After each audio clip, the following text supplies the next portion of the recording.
Why everyone loves Bengali vlogs? দেখা যাক। আমার চ্যানেলে দেখে এসছো যে কিছু ক্রিয়েটার দিনের পর দিন কিভাবে ডেইলি ব্লগিং এর নামে শরীর দেখানোর কন্টেন্ট বানিয়ে নোংরামো ছড়াচ্ছে, যেখানে আজকের দিনে দাঁড়িয়ে সারা দিনে তারা কি করলো সেসবের জায়গায় শরীর দেখানোই তাদের কন্টেন্ট হয়ে উঠেছে ইউটিউব জুড়ে। কিংবা কেউ ব্লগিং এর নামে স্ক্রিপ্টেড প্র্যাঙ্ক ভিডিওস বানিয়ে দিনের পর দিন বোকা বানিয়ে চলেছে তাদের। আচ্ছা একটা কথা বলো, এখনো যারা প্র্যাঙ্ক ভিডিও বানায়, স্ক্রিপ্টেড প্র্যাঙ্ক ভিডিও, ভাই লিটারেলি তোরা কি চুতিয়া না আমাদেরকে বানানোর চেষ্টা করছিস? ভাই এটা 2026, এখনো স্ক্রিপ্টেড প্র্যাঙ্ক আর বাংলার অডিয়েন্স দেখেও। স্ক্রিপ্টেড প্র্যাঙ্ক হয় ভাই, চলছে তো ভাই, দিব্যি চলছে তো, চালিয়ে নিচ্ছে তো ভাই। আর নইলে কেউ বিয়ের ব্লগ কিংবা ফুলসজ্জার ব্লগ বা হানিমুন ব্লগ কিংবা এদের থেকেও এক্সট্রিম লেভেলের কিছু ক্রিয়েটাররা রয়েছে যারা শ্মশান ব্লগ কিংবা শ্রাদ্ধ বাড়ির ব্লগ বানাতেও দুবার ভাবে। একটা কথা ভাবো ভাই, একটা কথা ভাবো, না বলে আমি পারছি না। এই মেয়েটা ঠিক আছে, এই যে মেয়েটা ঠিক আছে, এর নাম রিমি মেবি সুমি ইয়ার কি করছি ভাই, ভুলে যাবো আমার আদত ভাই। এই হেডফোনটা চেঞ্জ করতে হবে, অনেক সময় হয়ে গেছে। এই মেয়েটা মোটামুটি শ্রাদ্ধ বাড়ির ব্লগটা প্রথম বানিয়েছিল আমাদের ফুডি গ্রেড দাদা, সেভাবে কিন্তু ভাই পপুলারিটি পায়নি, এটা ভাবার বিষয় আছে। ফুডি গ্রেড কিন্তু সেভাবে পপুলারিটি পায়নি। মাঝখান থেকে এই বোন ভাই 1 কোটির বাড়ি বানিয়েছে। এর তো এখন ব্রেকআপ টেকআপ নিয়ে ভাই কিছু চ্যানেল আছে, বড় একে নিয়ে চ্যানেল বানিয়ে নিয়েছে তাদের। ঠিক আছে ভাই, এই ফেভিকুইকটাই এনে আমি দিয়েছি, দেখো এই ফেভিকুইকটা, এই যে এই ফেভিকুইকটা।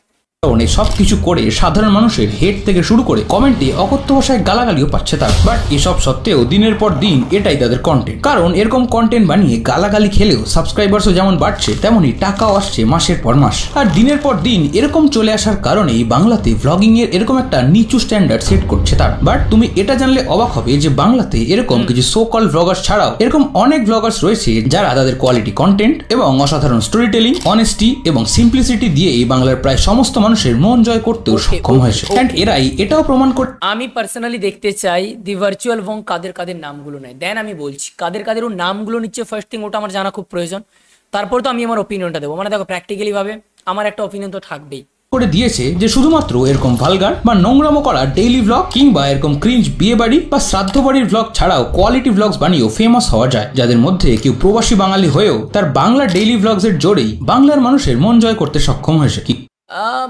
প্রবাসে ঘরকন্যা মহুয়াদি তো আমার এই মেদিনীপুরের, আর আমার মেদিনীপুরের গর্ব বলা যেতে পারে। আমিও ভাই মেদিনীপুরিয়ান, আমি কেজিপিতে থাকি, বাট মেদিনীপুর বলা যেতেই পারে। তো তো ভাই সেই জায়গা থেকে দাঁড়িয়ে প্রাউড ফিল তো আমিও করি, বাট ভালো কাজ ডেফিনেটলি। ওটা তো ভাই বাকি কাদের নাম নেয় দেখা। কিংবা কেউ তাদের ট্রাভেল ব্লগের মাধ্যমে কখনো বাংলা কিংবা দেশ বিদেশের বিভিন্ন জায়গার সাথেও ভ্রমণ পিপাসু বাঙালি প্রকৃতি প্রেমের সম্পর্ক স্থাপন করতেও সক্ষম হয়েছে। হ্যাঁ জানি তুমি এখন এটাই ভাবছো যে বাংলাতে তো ভ্লগিং মানেই এরকম নোংরামি, সেখানে আবার এত ভালো ক্রিয়েটার কারা আছে যাদের কোনো হেটার্স নেই, কিংবা তারা কি এমন ব্লগস বানায় যে তাদের এক একটা ব্লগের জন্য মানুষ অধীর আগ্রহে বসে থাকে। তাই তোমার এই সমস্ত প্রশ্নের উত্তর এবং এই সমস্ত ক্রিয়েটারদের ব্যাপারে ডিটেলসে জানতে হলে আজকের এই ভিডিওটা শেষ অবধি দেখো। এই লিস্টে সবচেয়ে প্রথমে যে ডেইলি ব্লগারের নাম বলবো সে একজন প্রবাসী বাঙালি এবং বিদেশে তার প্রতিদিনের কার্যকলাপ, তার সিম্পলিসিটি, তার অনেস্টি এবং তার অসাধারণ স্টোরি টেলিং এর ফ্যান কোট। আমি কথা মেদিনীপুর আর সবচেয়ে বড়, আর তার বাবা। আচ্ছা ছেড়ে দাও, এটা আমি দেখবো না, এইটা আমি জানি যেহেতু এটা আমি দেখবো না। এসে এবং এতটাই ভালোবাসা দিয়েছে হয়তো সেই কারণেই তাদের কোনো হেটার্স নেই। কি তুমি কি বলো? প্রবাসী ঘরকন্যাকে নিয়ে তোমার কি মতামত সেটা কমেন্ট বক্সে জানিও। আর এরপর যে ক্রিয়েটারকে নিয়ে কথা বলবো সে যেমন তার ট্রাভেল ব্লগে সমস্ত জায়গার খুঁটিনাটি বিষয়ে সমস্ত তথ্য দিয়ে ভ্রমণ পিপাসু বাঙালিকে আরো বেশি ঘুরতে যেতে বাধ্য করেছে, তেমনই তার অসাধারণ বাচনভঙ্গি এবং তার অসাধারণ স্টোরি টেলিং এর প্রেমে পড়েছে বাংলার সমস্ত মানুষ। এবং তার দেশ বিদেশের ট্রাভেল ব্লগ দেখেনি এমন মানুষ বাংলায় খুবই কম আছে। হ্যাঁ ঠিকই ধরেছো, আমি কথা বলছি এক্সপ্লোরার শিবাজিকে নিয়ে। নমস্কার। এক্সপ্লোরার শিবাজিদা আমার থেকে অনেক বড়, আমার বাবার বয়সী, কম বেশি হয়তো একটু কম বয়স হবে। He is a brilliant and genius. আমি যতটুকু চিনি, যতটুকু শুনেছি, জিনিয়াস হ্যাটস অফ, আলাদাই। মানে আমি পার্সোনালি হয়তো জানি না, বাট আমি থ্যাঙ্কফুল বলবো কি, আমি বলবো যে আমি অ্যাপ্রিসিয়েটও করবো যে দ্যাটস দ্য স্পিরিট, এরকম ব্যাপারটা বলা যেতে পারে। কারণ he is a master mind, seriously he is a master mind, সত্যি আলাদাই এক্সপেকটেশনের বাইরে ভাই, আলাদাই পোটেনশিয়াল ভাই, আমি তো পার্সোনালি বলবো আলাদাই। স্বাগত জানাচ্ছি এক্সপ্লোরার শিবাজি চ্যানেলের আরেকটি নতুন ভিডিও সিরিজে। আপনাদের সকলকে স্বাগত দুবাইয়ে সিরিজে। আজকে দ্বিতীয় পর্ব আপনাদের দেখাবো, আপনাদের সবাইকে নিয়ে যাব। আচ্ছা এটা কৌশিক দা, তিনজনের নাম বলেছে, বাট আমি আমি একটু ওখানে একটু ইন্টারফেয়ার করব।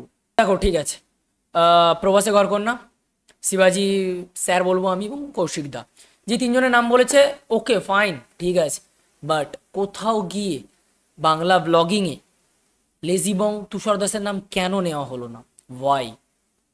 ওয়াই কেন নেওয়া হলো না আমি জানতে চাই। এই দুজন তো বাংলা ব্লগকে কিছু কম দেয়নি ভাই। ফুডি ব্লগ এত মানুষ বানায়, বাট দীপ্তদা যেটা বানায় সেটা অন্য কেউ বানায় না। স্টোরি টেলিং লাইফস্টাইল ব্লগ অনেকে বানায়, বানাচ্ছে, বাট তুষারদা যেটা বানিয়ে এসছে 2020-তে, এখন মানুষ সেটাও বানাতে পারছে না, কারণ তার থেকেও খারাপ বানাচ্ছে। কারণ তুষারদার ব্লগের র কন্টেন্ট থাকতো, এডিটেড থাকতো, বাট র মানে কি একটা ভিডিওর বেস থাকতো যে আমি দেখবো। আমার নোংরামি ছাড়াও ভিডিও করা যায়, তুষারদা এরকম চোখে আঙ্গুল দিয়ে দেখ রে দেখ, নোংরামি না করেও ভিডিও বানানো যায়। সেটা তো মানুষ এখন ভুলেই গেছে ভাই।